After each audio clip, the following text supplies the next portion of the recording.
शब्द संदेशा कहते हूँ भिन्न भिन्न भेद विचार, इसको माया जानियो ये 9-10वां अवतार। गरीबदास साहिब जी को परमात्मा ने जो ज्ञान दिया उसके आधार पर संत गरीबदास जी कह रहे हैं कि तुम्हारे को मैं शब्द संदेशा कहता हूँ, और शब्द संदेशा कहता हूँ भिन्न भिन्न भेद विचार, नारे नारा निर्णय करके भिन्न भिन्न निर्णय करके बता रहा हूँ। इसको माया जानियो ये 9-10वां अवतार। जो 9 अवतार आ चुके ये भी काल के द्वारा ही भ्रमित है, और 10वां भी ऐसे ही भ्रमित रहेगा, वो भी ऐसे ही अपना कर्म बिगाड़ कर जाओगा। क्योंकि राजा हरिश्चंद्र जी कलयुग में निकलंक नाम से अवतार धारका होंगे, और वो बहुत लंबी उसकी तलवार होगी। उसमें सभी प्राणी जीव मनुष्य जीव जो हैं कृतघ्नी हो जाएंगे, बहुत बुरे। उनको फिर आकर के वो काटेगा जैसे परशुराम नक्षत्री काटे।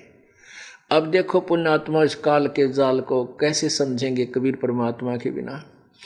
वो पुण्यात्मा जिसने सतयुग के अंदर ऐसा संघर्ष किया, अपने बच्चे भी पत्नी भी छोड़ दी, परमात्मा अपने सत से नहीं डिगा, और उस फिर वो बड़े यज्ञ किया करता था। उन यज्ञों के परिणाम स्वरूप वो स्वर्ग पहुंच गया, अब स्वर्ग में बैठा है।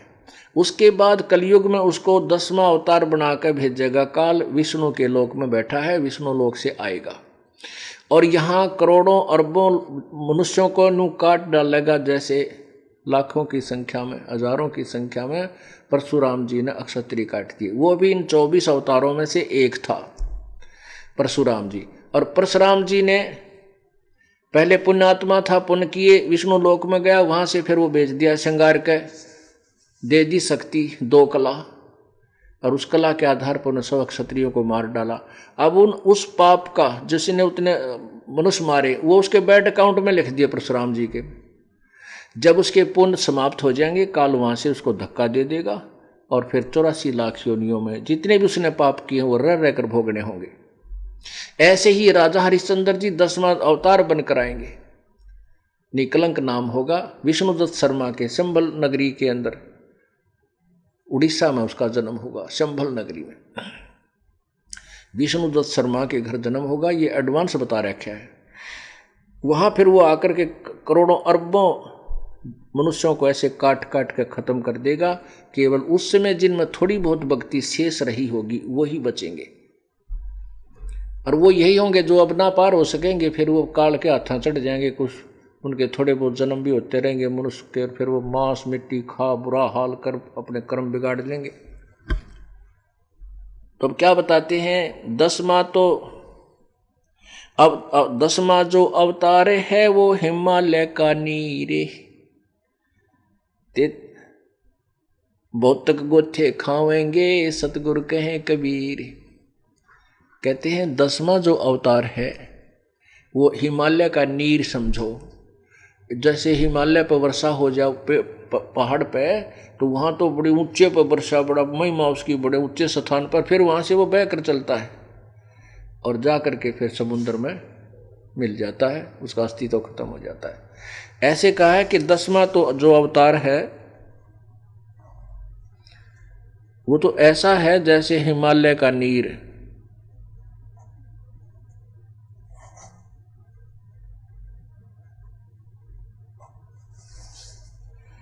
भौतक गोते खावेंगे नो सतगुरु कहें कबीर।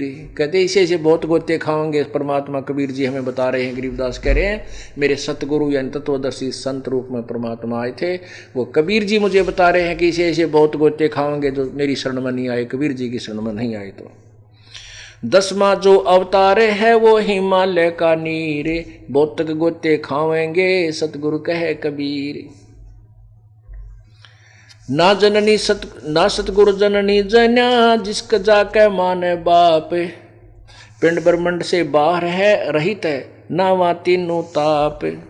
शब्द संदेशा कहते हूँ भिन्न भिन्न भेद विचार, इसको माया जानियो ये 9-10वां अवतार। ये भी एक माया काल के द्वारा भ्रमित है, ये काल के जाल में है, ये माया में ही है, जाल में है। 9वां और 10वां अवतार भी काल के ही जाल में माया के अधीन थे।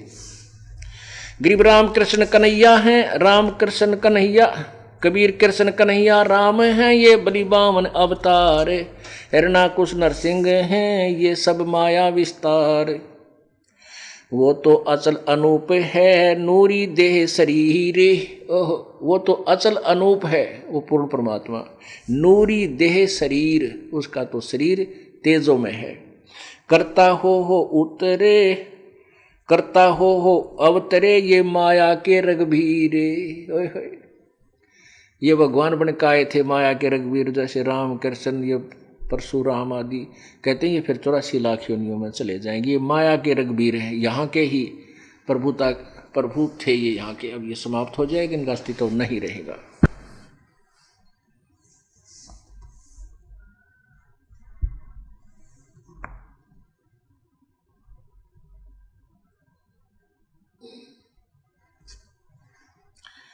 अब क्या बताते हैं, लालों से हीरा भया, हीरा से भया मोत, हीरे से भया मोत, मोती से शीशा भया, जब बिसरा जात रुगोते। अब कैसे गिरावट आई हमारे अंदर, ये बता रहे हैं परमात्मा की महिमा में। लाल से हीरा भया, हीरे से भया मोत, मोती, लाल से तो हीरा बना, हीरे तो बन गया मोती, और मोती से शीशा भया, जब भूला जात और गोत। जात गोत को भूलना, अपने परमात्मा, हम जीव हमारी जाति है, मानव धर्म हमारा।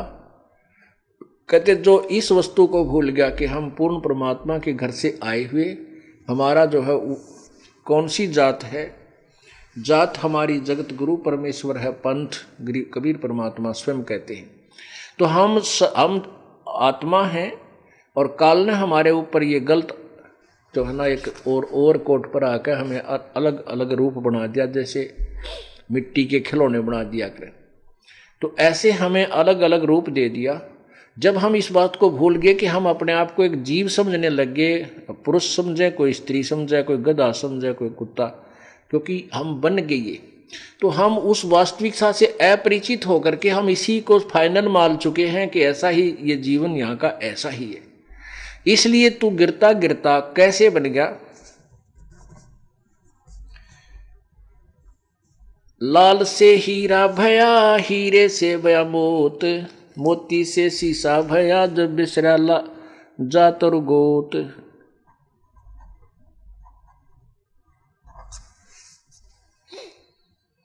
सोने से चांदी भया, चांदी से भया रूप, रुपया, रुपये से शीशा भया, जाना नहीं स्वरूप। जस्त भया तांबा भया, यौमन हो गया रांग, शब्द महल जाना नहीं, ये नाहक धारा सांग। स्वांग कहते मनुष्य का स्वांग बे मतलब धारे फिरो हो तुम, क्योंकि तुमने उस तत्व ज्ञान नहीं समझा, ना वो वास्तविक नाम जाप किया। तो इसलिए गिरावट आ गया। जैसे सोने से चांदी भया, चांदी से भया रूप, रुपये से शीशा भया, जाना नहीं स्वरूप। फिर दस्त भया, तांबा भया, और यौमन हो गया रांग, यानी सबसे घटिया धातु में आ गया, रांग बन गया। और शब्द महल जाना नहीं, नाहक धारा सांग। अब क्या बताते हैं कि जैसे ब्रह्मा विष्णु महेश 3 लोक के प्रभु हैं, रजगुण ब्रह्मा है, सतगुण विष्णु, तमगुण शिव जी, एक के विभाग के मंत्री हैं, मालिक हैं, स्वामी हैं। और फिर ये यथार्थ ज्ञान से अपरिचित होने से साधना वर्तमान में गलत कर रहे हैं, तो फिर ये 84 लाख योनियों में गिर जाएंगे। फिर ये मनुष्य जीवन धारण करेंगे, यानी अब तो प्रभु हैं, फिर ये सिंपल मैन बनेंगे, क्योंकि इनकी पुण्य बहुत ज़्यादा है।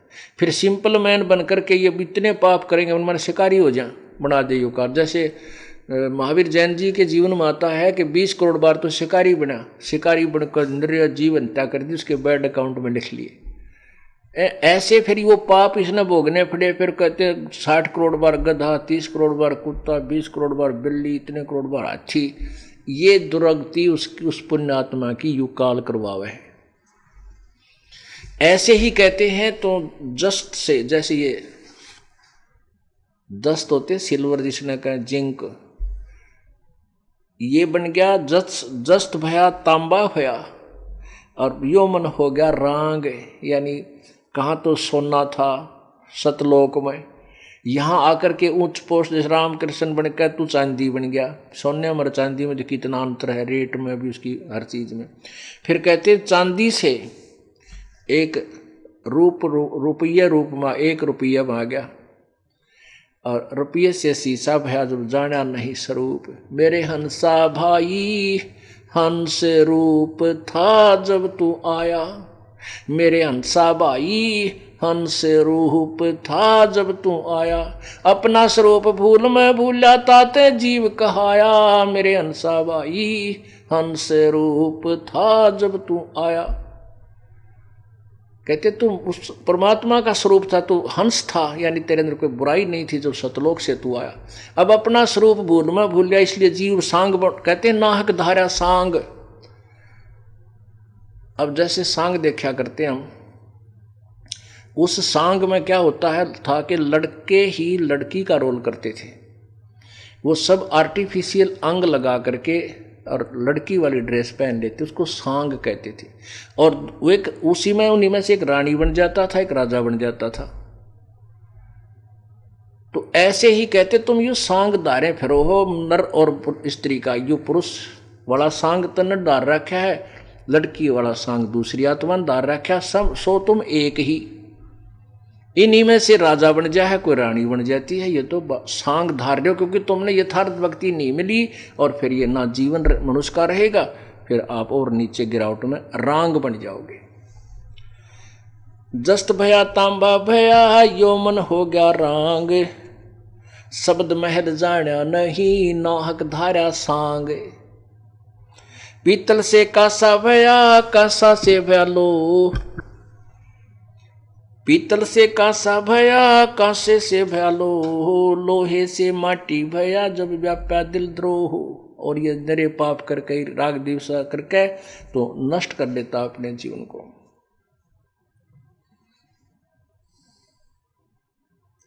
कौड़ी गिट्टी संखले दरियाओं की छाल, इन बातों क्या पाई ये कर सतगुरु नजर निहाल। कहते हैं इब तुम्हारा जो कल्याण कैसे होगा कि सतगुरु जो तत्वदर्शी संत है उसको नजर निहाल कर के इतना उनके अनुसार उनके मर्यादा में चल के वो तेरे ऊपर गदगद हो जाए, वो संत के मेरी प्यारी आत्मा परमात्मा को पाने के रास्ते पर बिल्कुल सही चल रही है। तो अंदर से जो एक हिलोर आती है संत के अंदर से, जिस भक्त की जिस बहन भाई की क्रियाओं से जो प्रसन्न हो जाता है कि ये सही मर्यादा में चला, तो वो जो एक रजा आती है उसके बाद फिर एक उसकी प्रति एक कसक जाती है कि बहुत अच्छी, और परमात्मा अपने बच्चे पर मेहर रखना, ऐसे ही चले। तो वो एक आशीर्वाद आपको एक्स्ट्रा मिलता है जिसको ग्रेस मार्क कहते हैं। तो यहाँ कहते हैं इन बातों के पाई ये कर सतगुरु नजर निहाल है।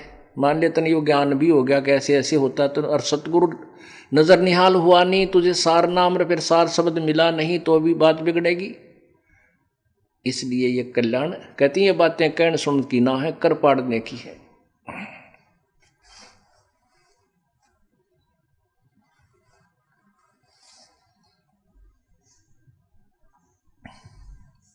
गरीब घट में शोक सिलसिला, यो सूतक बंध्या अंधेरे, ये दम गिनती के दिए तू फेर सके तो फेर। पुण्यात्माओं हम इतने वो हो गए हैं परमात्मा के ज्ञान से अपरिचित होकर के कि क्या कहते हैं जी, भक्ति में मन नहीं लगता, बेटे का ब्याह ना होया, छोरी का बालक ना हुए, एक मकान बनाया था उसका ब्याह तो नहीं बन रहा, बस भक्ति तो होती है कोई ना। भाई ये भी काम तभी होंगे जब परमात्मा प्रसन्न होगा। परमात्मा प्रसन्न होगा, भक्ति करोगे, चाहे दुख में करो, चाहे ये कष्ट भी आप पर आ रहे हैं, फिर भी अपनी भक्ति जरूर करते रहो। घट में शोक सिलसिला, यो सूतक बड़ा अंधेरे, ये दम गिनती के दिए, भाई फेर सके तो फेर। गर्म घट में शोक सिलसिला, इस शरीर के अंदर यो शोक यानी दुख, यो सिलसिला, यो तो सूतक बड़ा अंधेर, यानी यो तो एक आपके सभी के अंदर ये कष्ट जिसको टेंशन कहे ना, घट के अंदर सिलसिला सूतक बड़ा अंधेर। तो यो टेंशन रूपी जो गड़बड़ है या सबके साथ है। और कहते ये दम गिनती के दिए फेर से कह तो फेर, ये सांस तो गिन के दे रखे हैं और ये श्वास पूरे होते फिर कोई ना सुना, ये तेरी टेंशन भी ना रहेगी, क्योंकि गधा बने पाछा टेंशन खत्म। आपकी मृत्यु होगी। जिस टेंशन के कारण भक्ति नहीं बनी वो भी नो की नो रहेगी। वो क्या टेंशन से ठीक होगी? वो तो भगवान ठीक करेगा। उसके चरणों में रो के पीठ के अपना याद जरूर करता रहे। तो कहते हैं घट में शोक सिलसिला यो सूतक बड़ा अंधेर, और ये दम गिनती के दिए भाई फेर सके तो फेर। कदे इस टेंशन के चक्कर में रह जाए। एक दरोगा जी था थानेदार, घोड़ी पर सवार होकर के जून के महीने में और किसी गांव को जा रहा था। रास्ते में एक किसान एक रहट होता था, सिंचाई का साधन होता था, एक कुआं बनाया जाता था। उस कुएं के ऊपर एक लकड़ के सहारे एक जो है ना चक्री होती थी, चक्कर, वो सपोर्ट दे करके उसके ऊपर एक बाल्टियों की चैन बना करके, बहुत लंबी बाल्टी जैसे बांध देते हैं, पीपे से बांध दिया करते, पीपे ऊपर तक काट कर और वो ऐसे वेल्ड कर दिया करते रपट ला कर लोहे की चैन के, और वो ऊपर से चलती थी, नीचे पानी को भर करके ऊपर आती थी। और उसको चलाने के लिए बैलों का प्रयोग करते थे, जैसे कोल्लू चलाते, ऐसे चलता था वो। तो पुराने समय का समय था, उस समय वो लंबे लंबे लकड़ दे रखे, उधर से वो चैन जब नीचे से भर के आती है तो लोड ढीड होती है वह बाल्टियाँ, तो उससे उस पुली में, लोहे की पुली में और उस रहट के चक्कर में च्यों चों चों चों चर चों ऐसे चलता था वो, सूखा जैसे बोला कर ऐसे, वो एक विशेष आवाज़ आती रहती थी। तो उस दरोगा जी ने, थानेदार ने सोचा भी पानी पी लूँ और इस घोड़ी को भी पिला देता हूँ, काफ़ी लंबा सफ़र हो गया। सामने यो रहट चल रहा है, रहट से पानी नाली से होकर के सीधा खेत में प्रवेश कर रहा था। थोड़ी सी नाली थी 5-4 फुट की। तो जो ही वो उस घोड़ी को निकट लेकर आया रहट के, जहाँ रहट से पानी गिर रहा था, तो घोड़ी उस चों चों चों चर चों जो उसमें आवाज़ आ रही थी रहट के चलने से, उससे वो फड़क कर 1 किला दूर जाकर डटी। दरोगा ने कहा, रे ओ किसान, इस चों चों को बंद कर, मेरी घोड़ी डरती है। अब उस किसान ने वो बैल रोक दिए, वो रहट चलना बंद हो गया और पानी निकलना भी बंद हो गया। और जो पानी निकल चुका था वो खेत में जाकर के जमीन ने पी लिया, वहाँ पानी जल नहीं मिला। तो दरोगा जी घोड़ी ने फिर निकट लाया उसके पास, वहाँ जल नहीं। दरोगा बोला कि ओ किसान, वो जल निकाल, बैल चला। उसने बैल चला दिए, बैल चलाते वहाँ चूं चर रही, घोड़ी फिर भाग गई। तो उसने कहा भाई ये चूं चूं बंद कर। उसने फिर चूं चूं बंद कर दी, रेट रोक दिया। वो फिर निकट लिया तो जल पाया नहीं, क्योंकि उसमें बालू रेत होते थे, वो जल नहीं मिला। कहा जल निकाल, तो वो बैल चलाने पड़े, वह फिर घोड़ी भाग गई। तब उस किसान ने कहा कि दरोगा जी, इस चूं चूं में पी लो, पीना होता ना मरोगे दोनों तुम। इस चूं चूं में पानी मिलेगा, नहीं तो चूं चूं बंद होगी, पानी नहीं। तो कहते हैं घट में शोक सिलसिला, ये सूतक बड़ा अंधेर, ये दम गिनती के दिए भाई फेर से कहते फिर। ये तो न्यू टेंशन चले जाएगी। ये जन श्वास जो है गिनती के दे रखे, इनमें सिमरण ये श्वास का सतनाम का हो गया, सार नाम का, तो करा जाता कर ले ना। तो ये तो भाई बीमारी असंग जन्म की है। और यह कट्टे भी सतगी, या प्यास भी चूचोते मट्टेगी, उसका रोक के काम नहीं चले। इसलिए हिम्मत सी करके परमात्मा की भक्ति हमने करते ही रहना चाहिए, तभी बात बनेगी।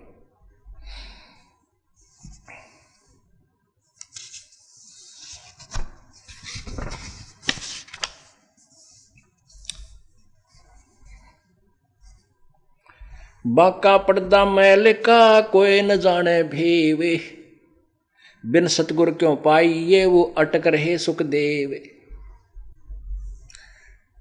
तोड़ पिंजरा ले गई मंजारी मुस्काले, कृष्ण कन्हैया पर चली वो बाली झिमर की भाल। अब क्या बताते हैं कि काल तो वही नू खाओगा सबको, जैसे बिल्ली जो है चूहे को उठा ले जाती है, इसी प्रकार जैसे श्री कृष्ण के पैर में एक बालिया नाम के शिकारी ने, धीमर ने, और उसके तीर मारा था और कृष्ण जी की मृत्यु होगी विषाक्त तीर लगने से। कहते हैं यू काल तो ऐसे खा जाएगा, सभी को खाएगा।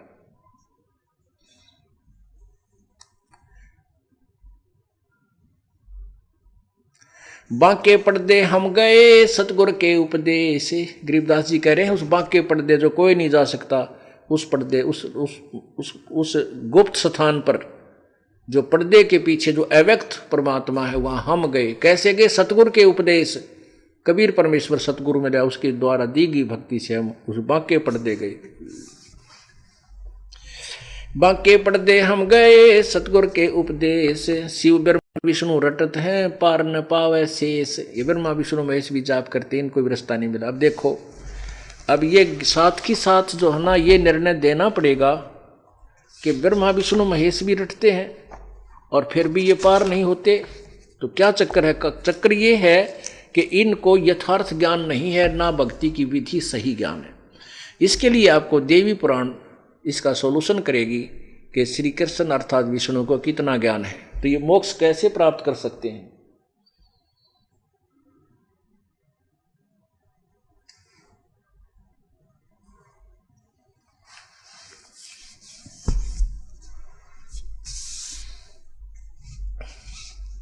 ये देखिएगा श्रीमद् देवी भागवत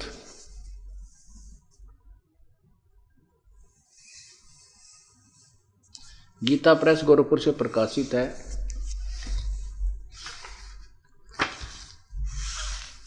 इसके संपादक कौन है? हनुमान प्रसाद पोदार, चिमन लाल गोस्वामी। कहाँ से प्रकाशित है? प्रकाशक एवं मुद्रक गीता प्रेस गोरखपुर, गोविंद भवन कार्यालय, कोलकाता का संस्थान। इसके तीसरे सकंद में ना प्रथम सकंद में, ये देखिएगा प्रथम सकंद और अध्याय नंबर 4, ये देखिएगा प्रश्न नंबर 28 पर 28। यहां श्री विष्णु जी के ज्ञान के सतर की जानकारी आपको देते हैं। ये देखना, नारद जी ने कहा, महाभाग व्यास जी, तुम इस विषय में जो पूछ रहे हो,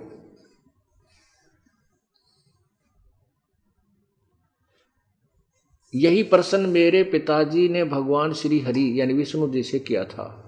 देवादिदेव भगवान जगत के स्वामी हैं, लक्ष्मी जी उनकी सेवा में उपस्थित रहती हैं, दिव्य कौष्टमणि उनकी शोभा बढ़ाती है, वे शंख चक्र गदा पद्म लिए रहते हैं, पीतांबर धारण करते हैं, 4 भुजाएं हैं, वक्षस्थल पर श्रीवत्स का चिन्ह चमकता रहता है, वे चराचर जगत के आश्रयदाता हैं। जगत गुरु ऐसे देवताओं के भी जगत गुरु एवं देवताओं के भी देवता हैं। ऐसे जगत प्रभु भगवान श्री हरि महान तप कर रहे थे, उनकी समाधि लगी थी। यह देखकर मेरे पिता ब्रह्मा जी को बड़ा आश्चर्य हुआ। अतः उन्होंने उनसे जानने की इच्छा प्रकट की। ब्रह्मा जी ने पूछा, प्रभु आप देवताओं के अध्यक्ष, जगत के स्वामी, भूत भविष्य एवं वर्तमान सभी जीवों के एकमात्र शासक हैं। भगवान फिर आप क्यों तपस्या कर रहे हैं और किस देवता की आराधना में ध्यान मगन है? मुझे असीम आश्चर्य हो रहा है कि आप देवेश्वर एवं सारे संसार के शासक होते हुए भी समाधि लगाए बैठे हैं। ब्रह्मा जी के विनीत वचन सुनकर भगवान श्री हरि अर्थात विष्णु जी, ये पहला सकंद चला, श्री हरि यानी विष्णु जी ने उनसे कहा, ब्रह्मन सावधान होकर सुनो, मैं अपने मन का विचार व्यक्त करता हूँ। देवता दानव मानव सब यही जानते हैं कि तुम सृष्टि करते हो, मैं पालन करता हूँ और संकर संहार किया करते हैं, किंतु फिर भी वेद के पारगामी पुरुष अपनी युक्ति से यह सिद्ध करते हैं कि रचने पालने और संहार करने की यह योग्यता जो हमें मिली है उसकी अधिष्ठात्री देवी शक्ति देवी है या दुर्गा है। वे कहते हैं कि संसार की सृष्टि करने के लिए तुम में राजसी शक्ति का संचार हुआ है, मुझे सात्विक शक्ति मिली है और उधर में तामसी शक्ति का आविर्भाव हुआ है। उस शक्ति के अभाव में तुम इस संसार की सृष्टि नहीं कर सकते, मैं पालन करने में सफल नहीं हो सकता और रुद्र से संहार कार्य होना भी संभव नहीं। ब्रह्मा जी, हम सभी उस शक्ति के सहारे ही अपने कार्यों में सदा सफल होते आए हैं। सुवर्त प्रत्यक्ष और परोक्ष दोनों उदाहरण मैं तुम्हारे सामने रखता हूँ, सुनो। यह निश्चित है कि उस शक्ति के अधीन होकर मैं प्रलय काल में इस शेषनाग की सैया पर सोता और सृष्टि करने का अवसर पाते ही जाग जाता हूँ। मैं सदा तप करने में लगा रहता हूँ। उस शक्ति के शासन से मैं कभी मुक्त नहीं रह सकता। कभी अवसर मिला तो लक्ष्मी के साथ सुखपूर्वक समय बिताने का सौभाग्य प्राप्त होता है। मैं कभी तो दानों के साथ युद्ध करता हूँ। अखिल जगत को भय पहुँचाने वाले दैत्यों का विकराल शरीरों को शांत करना मेरा परम कर्तव्य है। यहाँ देखो फिर 29 पृष्ठ के इसी पे, मुझे इस प्रकार शक्ति यानी दुर्गा के शक्ति के अधीन होकर रहना पड़ता है। उन्हीं भगवती शक्ति का मैं निरंतर ध्यान किया करता हूँ। ब्रह्मा जी, मेरी जानकारी में इन भगवती शक्ति से बढ़कर दूसरे कोई देवता नहीं है। जय हो विष्णु जी की। अपने आत्मा इनको जगत गुरु लिखा है, भूत भविष्य के जानने वाला लिखा है। और देखो, और ये दुर्गा कहती है कि वो परमात्मा तो कोई और ही है।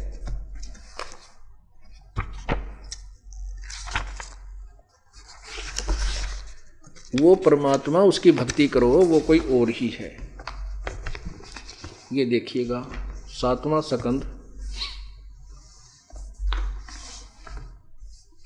पृष्ठ 562।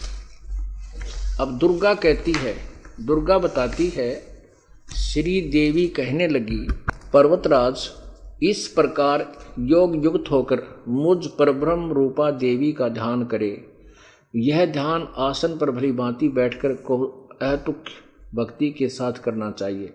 उस ब्रह्म का क्या स्वरूप है? देख, आड़ा भंडारी है, मेरे भक्ति करनी चाहिए, फिर कहते उस ब्रह्म का क्या स्वरूप है, यह बतलाया जाता है। यानी कोई और भगवान है, तत्व ब्रह्म जो प्रकाश रूप सबके अत्यंत समीप में स्थित हृदय रूप गुहा में स्थित होने के कारण गुहाचर नाम से प्रसिद्ध है और महान पद प्राप्त अर्थात परम प्राप्य है।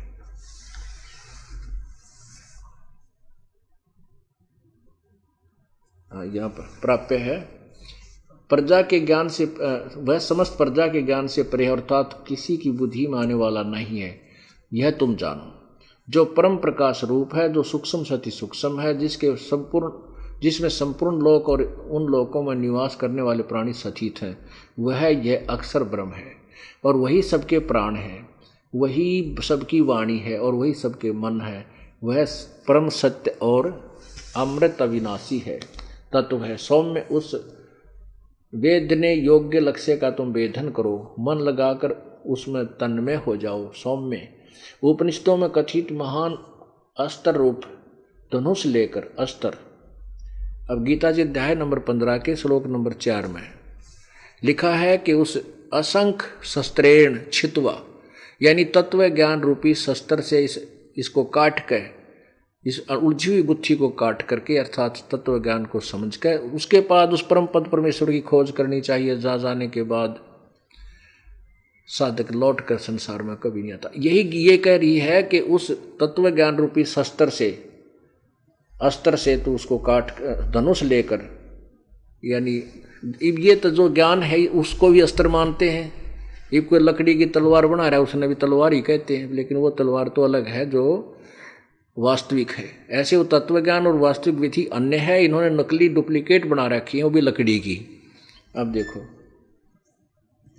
क्या कहा, सौम्य उपनिषदों में कथित महान अस्त्र रूप। अब उपनिषद पाया गया था, उपनिषद जिन के द्वारा घड़े हुए इन ऋषियों के, जिनने क्या है का बिना बेरा अस्त्र रूप धनुष लेकर उस पर उपासना द्वारा तीक्ष्ण किया हुआ बाण संधान करो और फिर भावनागुत चित्त से भावनुगत चित्त से के द्वारा उस वाणी को खींचकर उस अक्षर रूप ब्रह्म को ही लक्ष्य बनाकर वेदन को, अर्थात उस परमात्मा को ही प्राप्त करने के लिए उद्देश्य रखो। और देखो परवण ओम धनुष है, आगे ना ठिकाने, ओम नाम इसका तीर है और जीवात्मा बाण है और ब्रह्म को उसका लक्ष्य कहा जाता है। आगे देखो, उस एकमात्र परमात्मा को ही जाने, दूसरी सब बातें छोड़ दे। तो देवी की रहेगी। ब्रह्मा जी ने कहा, विष्णु जी कह रहे हैं कि देवी तो बड़ा मत को देवता मानता ना, और देवी ने कहा भगवान तो कोई और है जिसकी पूजा कर उसी की करनी चाहिए और तेरे मन में नहीं आनी चाहिए। तभी विष्णु जी का के ज्ञान होगा। और विष्णु जी के बाद ये और देवता तो इससे और निम्न सत्र के हैं, इनका के ज्ञान होगा। तो इसलिए परमात्मा बताते हैं ये ब्रह्मा विष्णु वेश भी वहां नहीं जा सके, उस परमात्मा की प्राप्ति नहीं कर सके। उस एकमात्र परमात्मा को ही जाने, दूसरी सब बातें छोड़ दे। यही अमृत रूप परमात्मा के पास पहुंचने का पुल है। संसार समुद्र से पार होकर अमृत रूप परमात्मा को प्राप्त करने का यही सुलभ साधन है। जिस प्रकार रथ के चक्कर में लगे आदि आदि उस हृदय विधि रूप में प्रकट होने वाले परब्रह्म संचरण करता, अंतर्यामी रूप से वर्तमान रहता, वह आत्मा का ओम के जाप से के साथ ध्यान करो। है आगे पाछे नीम तले इन ओम ताग बेराय को नहीं, किससे न छेड़ दे हैं। ये भी कहे ओम का जाप करो। और विष्णु जी ने कहना मैं दुर्गा का जाप करूँ, इस तो बड़ी कोई देवी है कोई ना, इस तागे कोई देवता नहीं। और ध्यान और गौर तप करता हूँ, तप करने का किसी शास्त्र में, सदशास्त्र में प्रमाण नहीं है। इससे अज्ञान में अंधकार से सर्वथा परे और संसार समुद्र से पार जो परब्रह्म है, ओहो, इससे अज्ञान में अंधकार से सर्वथा परे, संसार समुद्र से पार जो ब्रह्म है, यानी वो पूर्ण ब्रह्म के बारे में कह रही है और नाम बता रही है इस क्षर ब्रह्म का, उसको पा जाओगे तुम्हारा कल्याण हो। और फिर नो कहे वह परम, वह सबका आत्मा ब्रह्म, ब्रह्मलोक रूप दिव्य आकाश में स्थित है। देख कहाँ से ईट कहीं का रोड़ा और भानुमती ने कुणबा जोड़ा, वो है इनका ज्ञान, इन देवी का, ब्रह्मा विष्णु महेश का। इन्होंने कहा वो ब्रह्म जो है ना ब्रह्मलोक में बैठा है, ब्रह्मलोक में तो ये काल बैठा है, इस काल का ही ओम नाम जाप है। गीता जी अध्याय नंबर 17 के श्लोक 23 में कहा कि ओम तत्सत इति निर्देश ब्रह्म त्रिविध समर्थ है। उस पूर्ण परमात्मा सच्चिदानंद घन परमात्मा का था केवल ओम तत्सत, 3 मंत्र का जाप। ओम तो केवल ब्रह्म तक का है। आगे देखो, धीर पुरुष विज्ञान के द्वारा जो आनंद रूप अमृत अविनाशी ब्रह्म सर्वत्र प्रकाशित है उसको बड़ी भांति देख लेते निराकार की तरह। फिर वो धीर पुरुष तत्वदर्शी संत ही उसको देखते हैं, ये सत्य है। उस कार्य कारण रूप पुरुषोत्तम को देख लेने पर इस जीव की हृदय की गांठ अविद्या छूट जाती है, यानी तत्व ज्ञान से परिचित हो जाता है, सारे संशय नष्ट हो जाते हैं और सब शुभ अशुभ कर्म अक्षीण हो जाते हैं। वह निर्मल और निष्कल ब्रह्म प्रकाश में प्रकोश दिव्य परम धाम में विराजित है।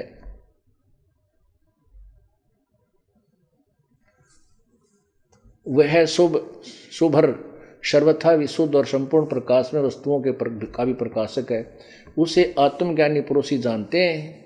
उस प्रकाश रूप परम धाम में परमात्मा में न सूर्य प्रकाशित होता है, न चंद्रमा, न तारे प्रकाशित होते हैं, न बिजलियाँ चमकती। फिर इस अग्नि की तो बात ही कैसे प्रकाशित होने पर उसे प्रकाश से सब प्रकाशित होते हैं। उसी के प्रकाश से संपूर्ण जगत प्रकाशित है। मेरे साधो भाई सब जग भूला पाया, मेरे साधो भाई सब जग भूला पाया।